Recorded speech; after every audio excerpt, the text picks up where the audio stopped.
Welcome back, gang. I'm Zell, and today we're going to go through my top 5 and a few extra budget EDC knives. And Marcus, this is for you, buddy.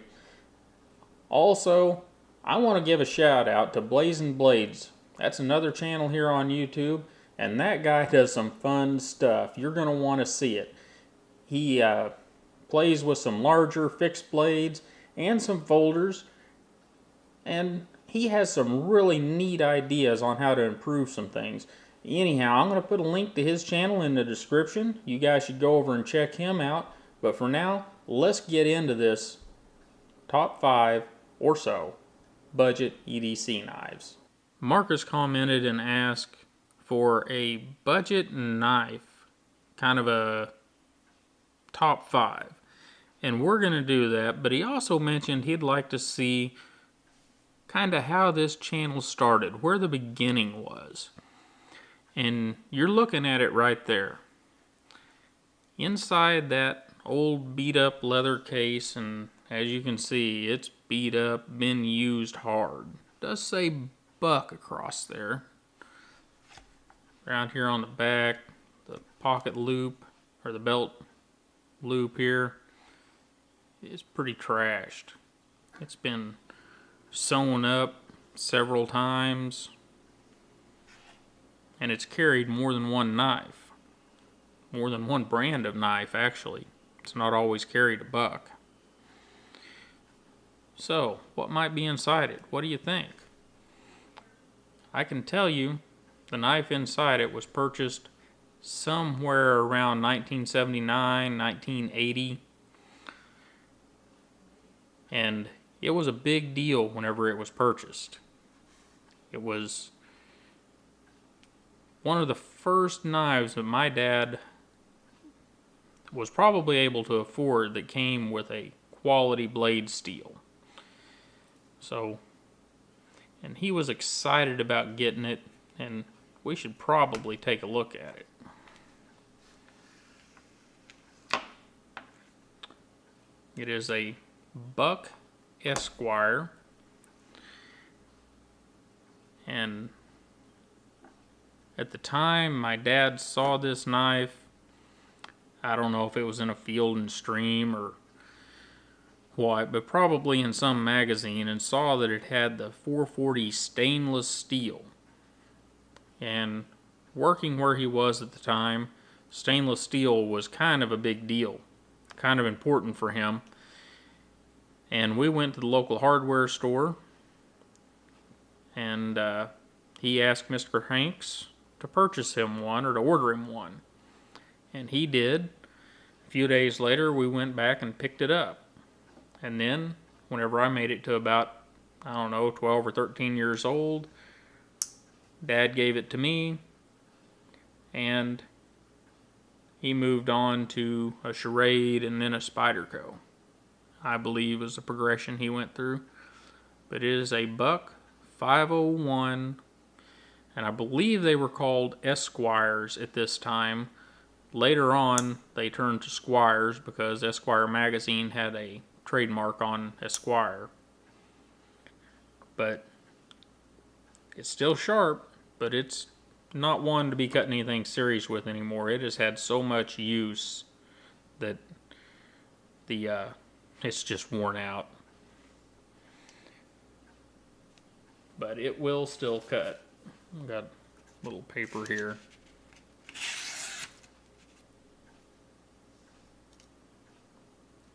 Anyhow, Marcus, you wanted to see how this all started, and that's it right there. Buck 510 Esquire, circa 1978 to 1980, somewhere in there. But anyhow, we'll get on into the top 5 EDC knives. I'm going to take kind of a wide view of this. We're going to go over some locking folders, and we're going to have some honorable mentions. Everything we're going to look at under 40 bucks. To start with, in our 5th place, I believe it is, we have a Dozier Designs Hunter. This happens to be the one with the blade hole, kind of Spyderco-ish. and it is approximately the size of a Delica, and it's a pretty good one. Now, it's not a hard use knife. There's a little bit of blade waggle in just about every direction, but that's what you get whenever you have only 3 pieces of metal holding everything together. You've got a pivot pin here, you've got your blade pivot. This pivot pin here is for the lock bar, and then you have the bolt back here that holds your pocket clip in, and that's it for hardware holding the knife together. However, for a light use EDC knife, it's a good one. It comes with AUS 8 steel, which is really nice to sharpen. I mean, look at that edge that thing takes. Whew. Ain't that pretty. Anyhow, this is kind of a tie for the 5th place.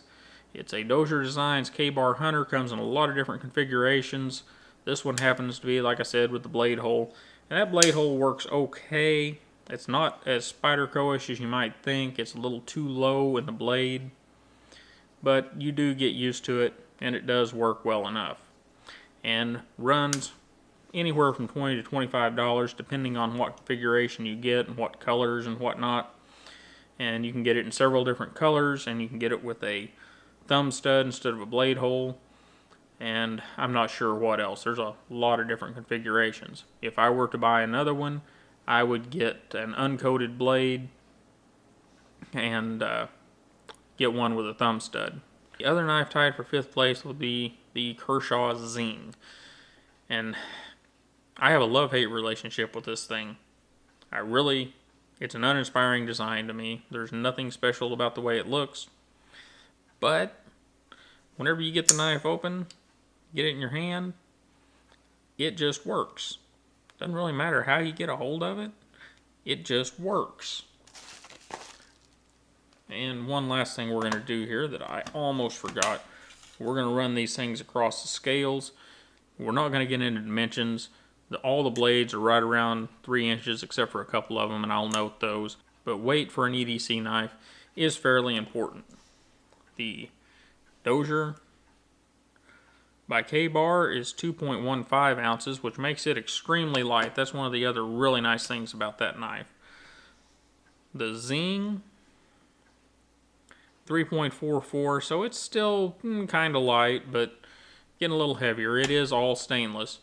The other thing it does give you is right hand tip up or tip down, and left hand tip up, where the Dozier design is tip up, right or left only.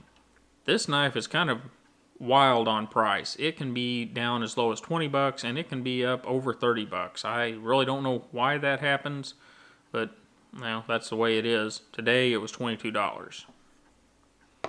Moving on along to number 4, I'm going to put the Kershaw Link in there. If I don't want to carry one of my more expensive knives, but I still want a good solid knife on me, the Link is probably the one I'm going to choose. It's a little more than a 3-inch blade, and this one happens to be a Tonto, but this Tonto has a wee bit of belly to it, so it is a pretty good slicer and cutter for a Tonto style blade. And it is speed safe. It is made in the USA, which is kind of odd for this under $40 group of knives. And it's well built, very well built. You can see the blade centers up extremely well. Now this pocket clip I have on here I stole out of the 2015 Kershaw Camp Kit. I got one of those on sale at Walmart for almost nothing. And a little knife in there wasn't worth much, but the pocket clip sure was. It's a nice deep carry pocket clip, and the pocket clip that comes on this knife is not. It leaves probably a ½ inch of the knife sticking out of your pocket, which still isn't too bad considering the knife runs about 30 bucks. So I think it was 32 today on Amazon. And this thing comes with 420 HC steel, which in my opinion is a step up from the AUS 8 and the 8CR13 MOV. And it takes a really pretty edge too. and it seems to hold it fairly well. And this one weighs a little more. It's 4.21 ounces.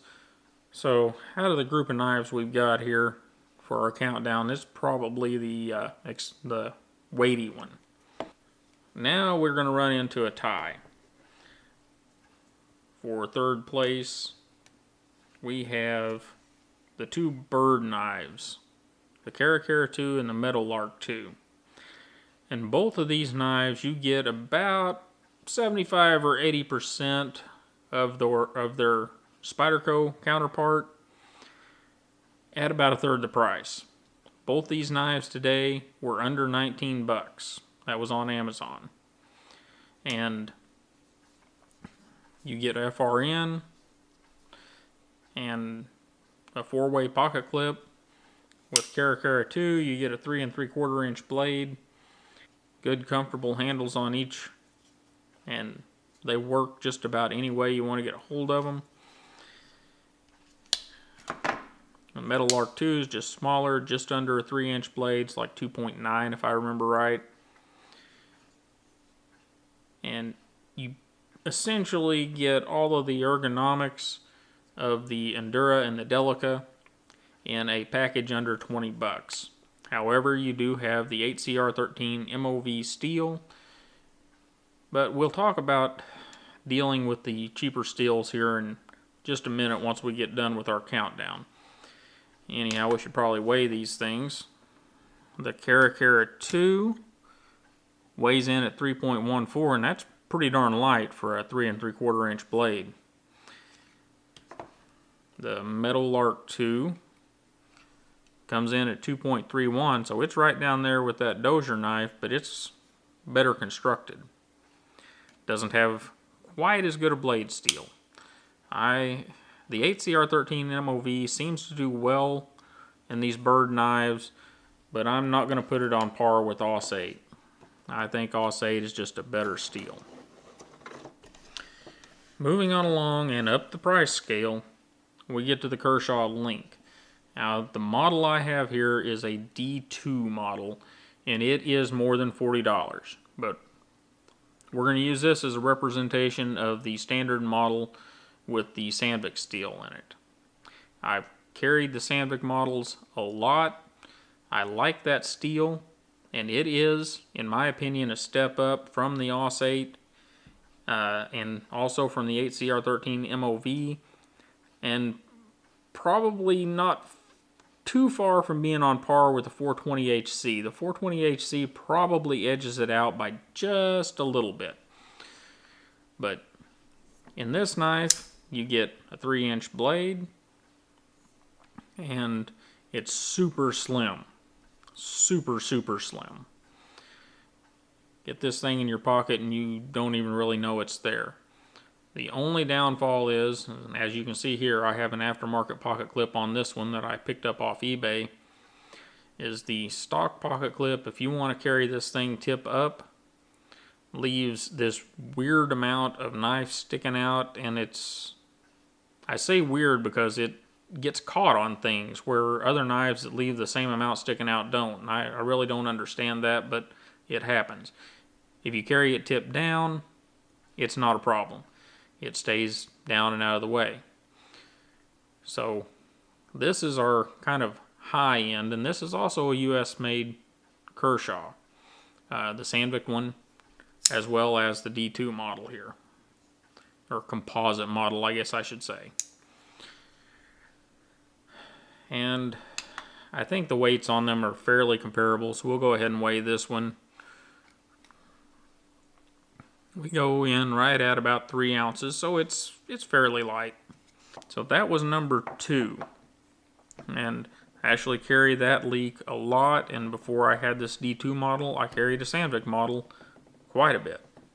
Okay, so what do you think? Before we get to number 1, we're going to go through some honorable mentions.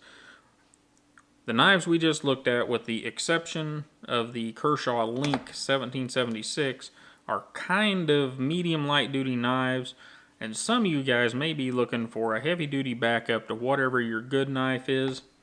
So we're going to look at some of those.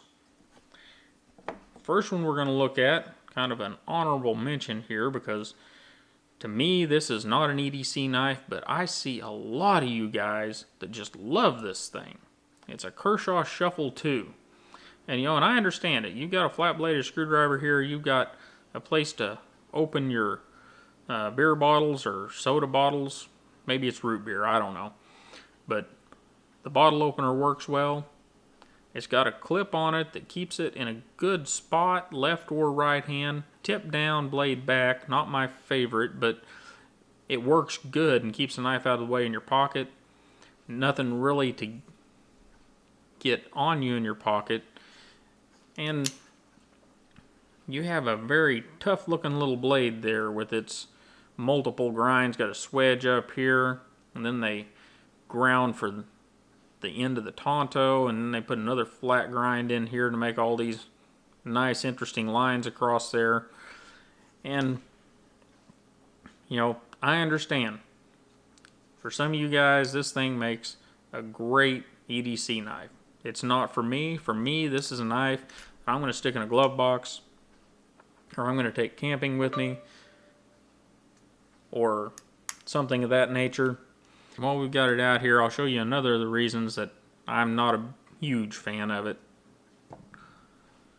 We come up with 3 ounces for that short stubby little blade, and if I'm going to do 3 ounces, I'd prefer to carry the Leak, but I get it. Some of you guys really like this thing, and that's great. Next up, we have the Ontario Rat 1. Again, it's a heavier knife. It's a bigger knife, considerably bigger than most everything we've looked at. It does have Aus 8 though, and you can see that beautiful edge that Aus 8 gives us. And it is a rough use knife. It's nice flow through design, G10 handles, carries pretty well, although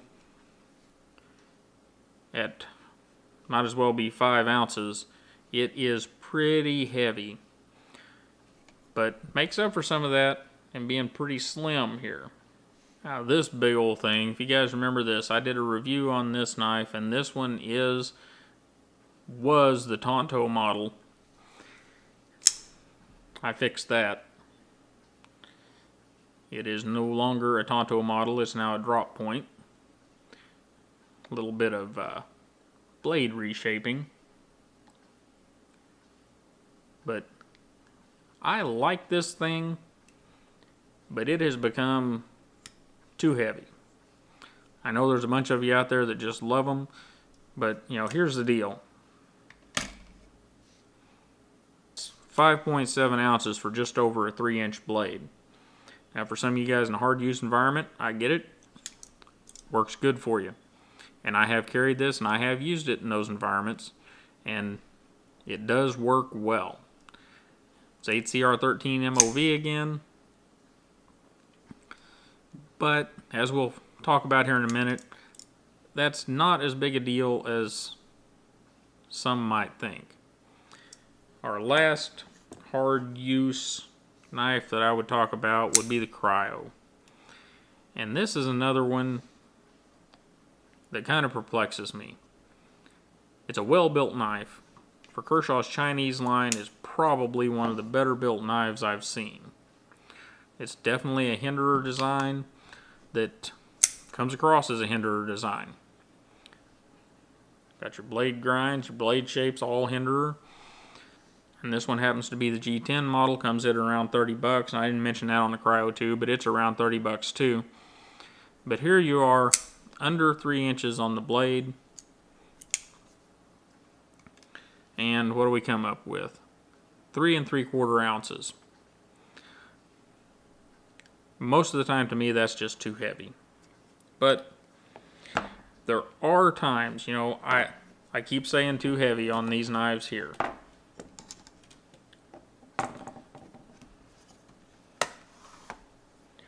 But I do carry these knives on occasion. These are the beaters. These are the ones that if I am going out and I know for sure that whatever I'm going to be doing is going to be knife abuse, these are the ones that go with me. Usually it's going to be this Cryo 2. Occasionally it might be the Rat. And if I'm going somewhere on a motorcycle, or I'm going down to the farm, or whatever I'm doing, where I know I'm going to be outdoors, and it just might just be nice to have another knife around, this one I'll clip on a backpack or throw in a glove box or something of that sort, just so it's there.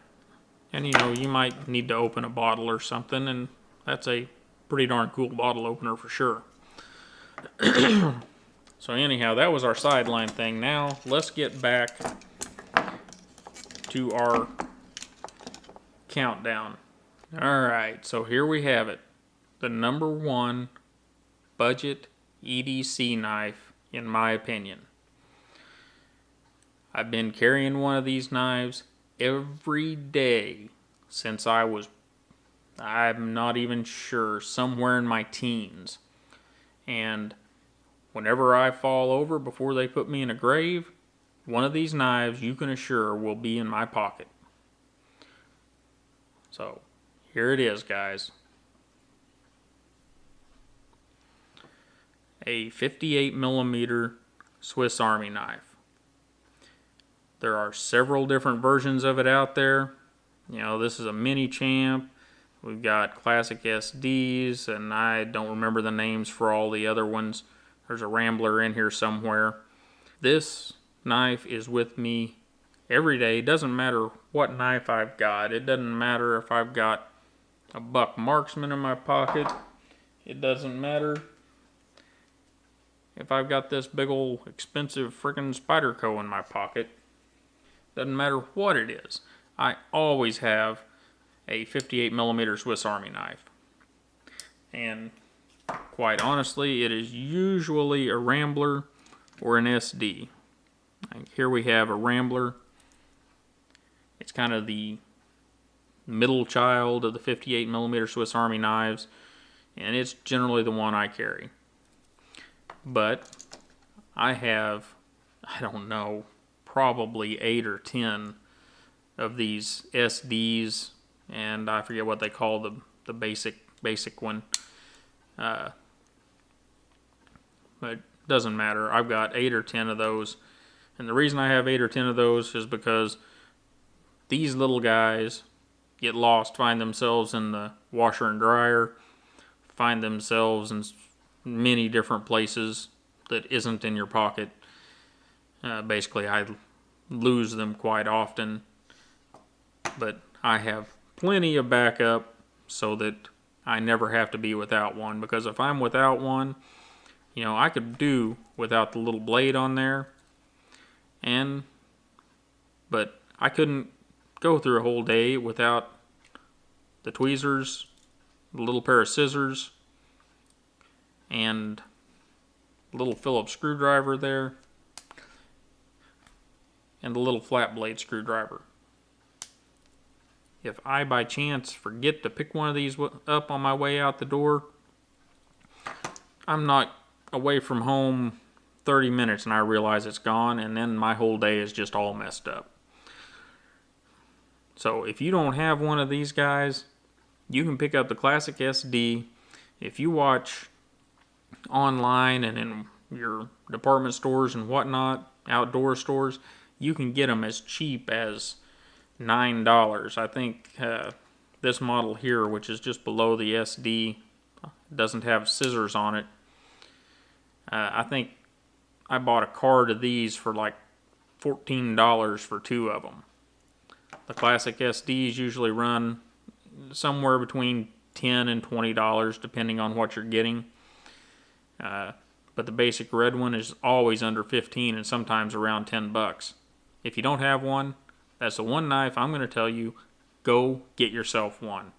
You don't want to be without that thing. Once you have used it and learned what's there and how nice it is to have those little tools with you, it's way better than any of the mini multi-tools, and a much higher quality than the majority of those little multi-tools. Once you've got one, you'll never want to be without one. So anyhow, guys, that's the list. If you stick around for a minute, we got a couple more things to talk about. Alright guys, so as you see, I can't narrow things down really good, but that's kind of an approximation of my top 5 budget EDC blades. Well, one thing I said we'd talk about, and excuse me, I've got a cough drop in my mouth so I can keep talking for you guys, is how to take care of that AUS 8 and the 8CR13 MOV and some of these other cheaper steels. They'll serve you well, but they need some help. Now, all steels should be treated this way, but whenever you get to that level of steel, you have to be serious about it. You know, you need one of these, a strop. Now, this is an Aussie strop. I believe you can get them on Amazon. A guy down in Australia makes them. They're handmade. They got kangaroo leather on them, and he makes them out of some very interesting woods that he sources down there. And he also sends you an instruction pamphlet whenever you order one that gives you instructions on how to load the strop with this green compound, which I've used some of the other compounds. I kind of like the green stuff that he sends. It seems to be pretty fine and works well. Stropping those budget steels can take a little time, but what I've found is it's almost magical on the budget steels.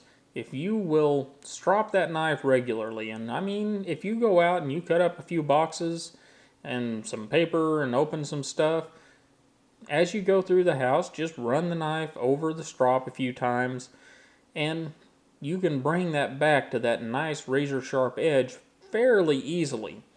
And even if you go out and you do some fairly hard use stuff, many times you can use that strop, and even though like the 8CR13 MOV I find is it'll chip sometimes, and it looks like, oh goodness, I'm gonna have to put this thing back on the sharpener and I'm gonna have to work at it. Well, I have found that quite often if you sit down with the strop for a few minutes and you work it on that strop, even with the green compound, which is ultra fine if I remember right, you can bring that edge back. And it's a lot easier than getting your sharpening equipment out and doing it that way. So these budget blades can be used every day effectively and kept sharp. But it takes a little bit of work on your part, and yeah, I know. You just spent $20 on one of those Dozier Hunters, and you're going to spend $30 on a strop? You don't have to. A little block of this compound you can buy on eBay or Amazon for a few bucks, $3 or $4. And if you've got a leather belt that you're not using anymore, that leather belt is just fine as a strop. Or you probably got a leather shop somewhere in a town near you. Go over there and get a piece of vegetable tanned cowhide, and you can just get a scrap. You don't have to get an expensive piece. And load that thing with some of that compound, and you've got a strop. And if you don't even want to buy the compound, the leather itself will strop the blade. The compound is better, but the leather itself will do it as well. And there are other things. I have brought an edge back on some of that soft steel with newspaper, stropping it on newspaper, computer paper, just anything that's slightly abrasive will strop those knives back to an edge. It may not be a super sharp edge, but it'll at least strop it back to an edge you can work with. So say you're in a position where you can't afford this Spyderco Manix 2 with this S110V blade. You know, you're not in that bad a place. That 8CR13 MOV or the AUS 8 or the 420HC, it'll all do the job just fine. You just got to take care of it. You know, you got to take care of this stuff too. This just gives you some more wiggle room. You know, I still strop these knives regularly, the S30V, S110V, and all that other stuff. But it gives you more wiggle room with these. You might go a few days between stropping them. But the budget steels, are not junk, as long as in the MOV line, you want that first number to be no less than 8. I have messed with the 3CR13 and the 5CR or whatever it is, and those steels are so soft that you can almost watch the edge roll off of them. So anyhow, guys, if you're buying a budget knife, know what you're buying. Know what the steel is. Now, there's some of these major brands that have their knives made overseas, and they don't even tell you what the steel is. Skip them. If they don't want to put the time in to be a knife maker, if they want to outsource everything to some company in China or wherever, and they don't even want to let you know what the steel is, they just want their logo on the knife, skip them. They're not worth your time. It's probably junk. Anyhow, guys, I'm going to stop there before I get in on a rant. And you guys know the deal. Click that like, share, or subscribe. And definitely, I say or subscribe, I shouldn't say that. Click that subscribe button. That's the button that lets you know whenever we put out new videos, and we got some cool stuff on the way, and I don't want you to miss it. So be sure and whack that one. And have a great day, guys, and I'll see you next time. I know what you were thinking. You were thinking we had a video with knives with bottle openers in them, and I didn't open a beer. You thought I'd forget. No way. Not going to give up a chance to open a beer. We have a New Belgian flat tire amber ale. And since we know the Swiss Army knives always open their bottles, we're going to use the Kershaw Shuffle 2 and see if it works. And of course it does. We've tried that before, haven't we? Anyhow,